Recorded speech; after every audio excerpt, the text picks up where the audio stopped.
આજે મારે કોંગ્રેસના સભ્યોને અમુક સવાલો પૂછવા છે અને ગુજરાતના સૌ નાગરિકોને બી વિનંતી છે કે અગર કોઈ કોંગ્રેસના ધારાસભ્યો આપને મળે તો આપ જરૂરથી આ પ્રશ્ન એમને બી પૂછજો.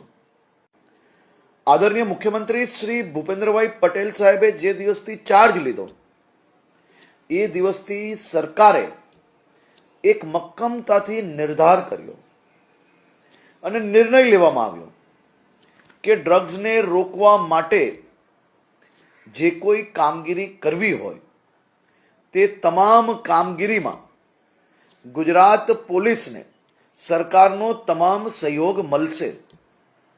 સૌથી પહેલા ગૃહમંત્રી તરીકે ચાર્જ લઈને ડ્રગ્સ માટે રિવોર્ડ પોલિસી બનાવવામાં આવી અને રિવોર્ડ પોલિસીના માધ્યમથી છેલ્લા અમુક મહિનાઓમાં 1459 કરોડ રૂપિયાનો ડ્રગ્સ ઝડપી લીધો છે. 397 ડ્રગ્સ માફિયાઓને જેલ હવાલે કર્યા છે. 397 ડ્રગ્સ માફિયાઓને જેલ હવાલે કરવું તે સફળતા છે કે નિષ્ફળતા?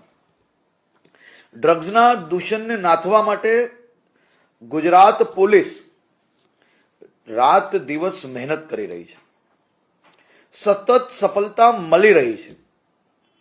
આવા ગુજરાતના જાંબાજ પોલીસ જવાનોનું ડ્રગ્સ બાબતે મનોબળ તોડવું એ આપણી સામાજિક જવાબદારી નિભાવવી જોઈએ કે તેઓને હતાશ કરવા જોઈએ? ડ્રગ્સ સામેની આ લડાઈ જોરશોરથી ચાલી રહી છે.